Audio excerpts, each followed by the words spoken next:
ಕರೀತಾರೆ, ಕುತ್ಕೊಂಡು ಚರ್ಚೆ ಮಾಡಿ ಅವಕ್ಕೆ ಸಲಹೆ ಕೊಡಿ. ನೆಕ್ಸ್ಟ್ ಮಾನ್ಯ ರವಿ ಸಭಾಪತಿಗಳೇ, ಮಾನ್ಯ ಗೃಹ ಮಂತ್ರಿಗಳಲ್ಲಿ 428ನೇ ಚುಕ್ಕೆ ಗುರುತಿನ ಪ್ರಶ್ನೆಯನ್ನ ಗೃಹ ಸಚಿವರು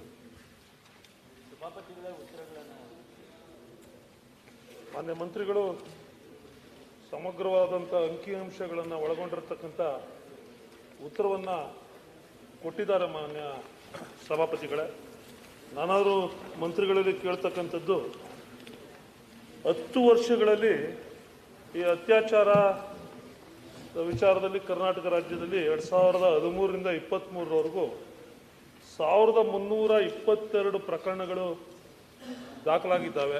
ಈ ಅಂಕಿಅಂಶಗಳ ಪ್ರಕಾರ ಪ್ರಜಾವಾಣಿ ಪತ್ರಿಕೆಯಲ್ಲಿ ಲಭ್ಯವಾಗಿರ್ತಕ್ಕಂಥ ಮಾಹಿತಿ. ಅದರಲ್ಲಿ ಶಿಕ್ಷೆ ಆಗಿರ್ತಕ್ಕಂಥದ್ದು ಬರೀ 10 ಪ್ರಕರಣಗಳಲ್ಲಷ್ಟೇ, ಅಂದರೆ 0.76% ಪ್ರಕರಣಗಳಷ್ಟೇ.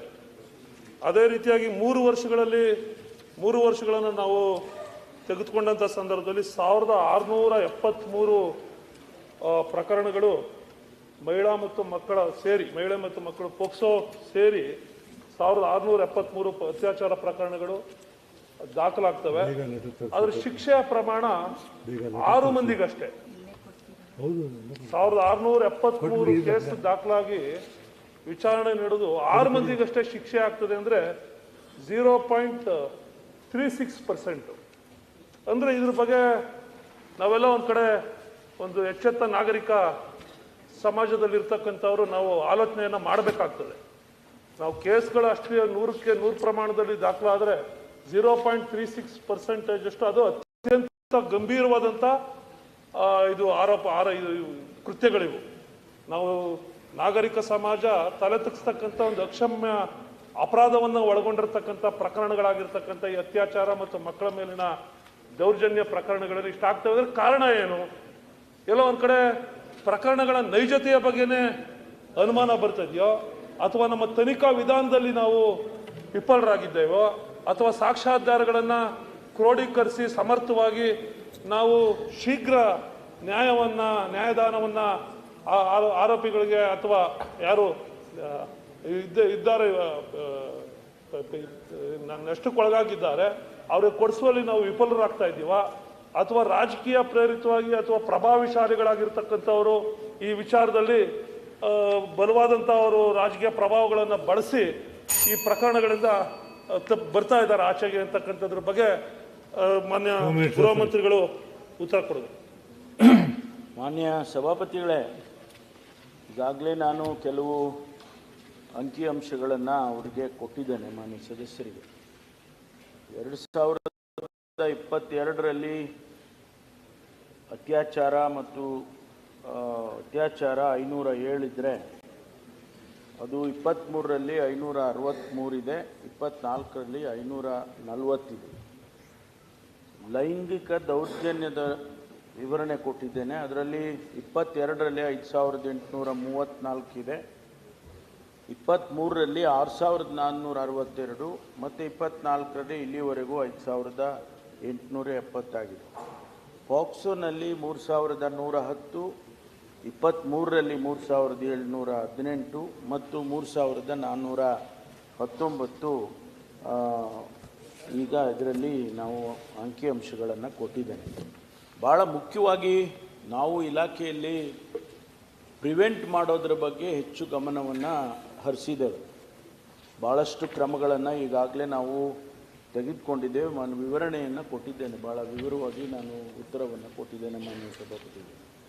ಭಾಳ ಮುಖ್ಯವಾಗಿ ಅವ್ರು ಕೇಳಿರ್ತಕ್ಕಂಥ ಪ್ರಶ್ನೆ ಏನು ಅಂತ ಹೇಳಿದರೆ, ನೀವು ಇಷ್ಟೆಲ್ಲ ಆಗ್ತಾ ಇದೆ ಆದರೆ ಅವರಿಗೆ ಕನ್ವಿಕ್ಷನ್ ಆಗ್ತಾ ಇಲ್ಲ ಅನ್ನೋದು ಭಾಳ ಮುಖ್ಯ. ಅದು ಎಲ್ಲರೂ ಕೂಡ ಅದನ್ನು ಗಮನಿಸ್ತಕ್ಕಂಥ ವಿಚಾರ. ಯಾಕೆಂದರೆ ಇಷ್ಟೊಂದು ಸಂಖ್ಯೆಯಲ್ಲಿ ಈಗ 3400 ಜನ ಪೋಕ್ಸೋದಲ್ಲಿ ಆಗ್ತದೆ ಅಂತ ಹೇಳಿದರೆ,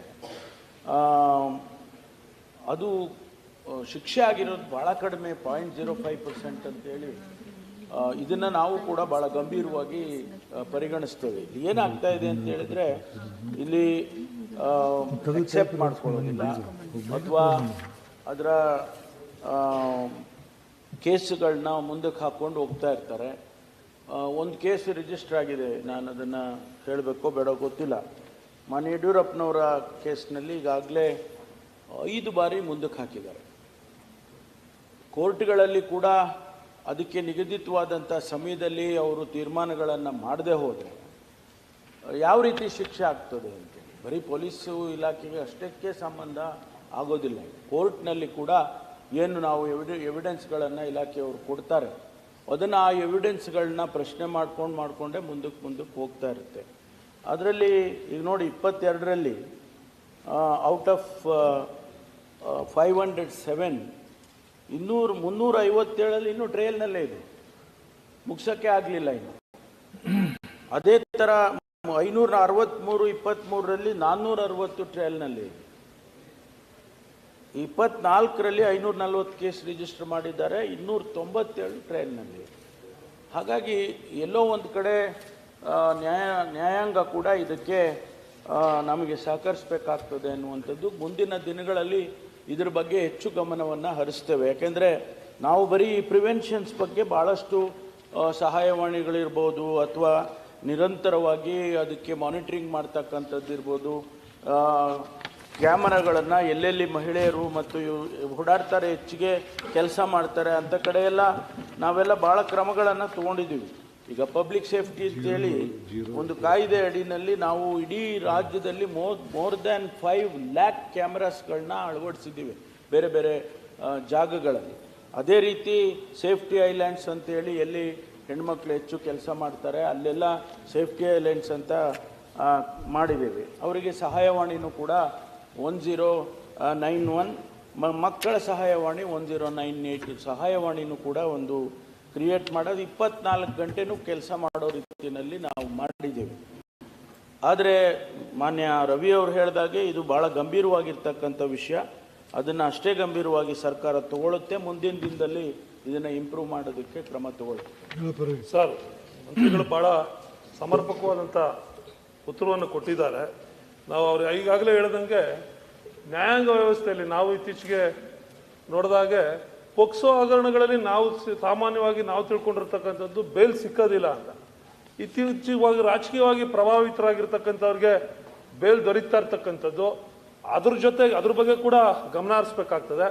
ಆಮೇಲೆ ಕರ್ನಾಟಕ ರಾಜ್ಯ ಇತರ ರಾಜ್ಯಗಳಲ್ಲಿ ಹೋಲಿಕೆ ಮಾಡಿ ನೋಡಿದಾಗ ನೈತಿಕವಾಗಿ ಅತ್ಯಂತ ಮೇಲಸ್ತರದಲ್ಲಿರ್ತಕ್ಕಂಥ ರಾಜ್ಯ ಭಾರತ ದೇಶದಲ್ಲಿ. ಈ ನಮ್ಮ ರಾಜ್ಯದಲ್ಲಿ ಇತ್ತೀಚಿನ ದಿನಗಳ ಬೆಳವಣಿಗೆ ನೋಡಿದಾಗ ರಾಜಕೀಯವಾಗಿ ನಾವೆಲ್ಲ ಯಾರೆಲ್ಲ ಪ್ರಭಾವಿತರಿದ್ದೀರಿ, ಯಾರೆಲ್ಲ ಅಧಿಕಾರಸ್ಥರಿದ್ದೀರಿ ಅಂಥವ್ರ ಮೇಲೆ ದೇಶ ಕಂಡರಿಯದ ಪ್ರಪಂಚ ಕಂಡರಿಯದ ರೀತಿಯಲ್ಲಿ ಆರೋಪಗಳಿಗೆ ಬಂದು ಇಡೀ ರಾಜ್ಯ ತಲೆ ತಗ್ಸಕ್ಕಂಥ ರೀತಿಯಲ್ಲಿ ನಾವು ಇವತ್ತು ಅನುಭವಿಸ್ತಾ ಇದ್ದೀವಿ. ನಾವು ಆ ಅಪಮಾನಗಳನ್ನು ಇಡೀ ರಾಜ್ಯವೇ ಅಪಮಾನದಿಂದ ತಲೆ ತಗ್ಸ್ತಕ್ಕಂಥ ಪ್ರಕರಣಗಳು ಇವತ್ತು ದಾಖಲಾಗ್ತಾ ಇದ್ದಾವೆ, ನೋಡ್ತಾ ಇದ್ದೀವಿ. ಸರಮಾಲೆಯಲ್ಲಿ, ನಾನು ಪಕ್ಷಾತೀತವಾಗಿ ಹೇಳ್ತಾ ಇದ್ದೀನಿ ಆ ಮಾತುಗಳನ್ನು, ಸರಮಾಲೆಯಲ್ಲಿ ಬರ್ತಾ ಇದೆ. ಈ ರಾಜಕೀಯವಾಗಿ ಪ್ರಭಾವಿತರು ತಮ್ಮ ಅಧಿಕಾರದ ಪ್ರಭಾವವನ್ನು ಬಳಸ್ಕೊಂಡು ಇಂಥ ಕೃತ್ಯಗಳಲ್ಲಿ ಅಮಾಯಕ ಹೆಣ್ಣುಮಕ್ಕಳುಗಳನ್ನ ಬಲಿಪಶುವನ್ನಾಗಿ ಮಾಡ್ತಾ ಇರ್ತಕ್ಕಂಥ ಒಂದು ಸಂದರ್ಭದಲ್ಲಿ ಏನಾದ್ರು ಸರ್ಕಾರದ ಗಮನ ಮುಂದಿನ ದಿನಗಳಲ್ಲಿ ಈ ರಾಜಕೀಯವಾಗಿ ಪ್ರಭಾವಿತರು ಮಾಡ್ತಕ್ಕಂಥ ಅವ್ರ ಪಾಲ್ದಾರಿಕೆ ಇರ್ತಕ್ಕಂಥ ಇಂಥ ಪ್ರಕರಣಗಳು ಬಂದಂಥ ಸಂದರ್ಭದಲ್ಲಿ ಪೊಲೀಸರು ನಿಷ್ಪಕ್ಷಪಾತವಾಗಿ ವಿಚಾರಣೆಯನ್ನ ಮಾಡಲಿಕ್ಕೆ ಏನಾದ್ರು ಈಗ SIT ಇರ್ಬೋದು, ಇನ್ನಿತರ ಇರ್ಬೋದು, ಏನಾದ್ರು ಒಂದು ಪರ್ಮನೆಂಟ್ ಆಗಿ ಏನಾದ್ರು ಮಾನ್ಯ ಸರ್ಕಾರ ಇದ್ರ ಬಗ್ಗೆ ಆಲೋಚನೆ ಮಾಡಲಿಕ್ಕೆ ಸಾಧ್ಯ ಇದೆಯೇ? ಸಾಧ್ಯ ಇಲ್ಲ ಆದ್ರೂ ಮಾಡಬೇಕು ಅಂತೇಳಿ ನಾನು ಸರ್ಕಾರದಲ್ಲಿ ಮನವಿಯನ್ನು ಮಾಡ್ತಾ ಇದ್ದೀನಿ. ಮಾನ್ಯ ಸಭಾಪತಿಗಳೇ, ರವಿ ಅವರು ಹೇಳಿದಾಗೆ ಈ ಪಾಕ್ಸೋ ಕೇಸ್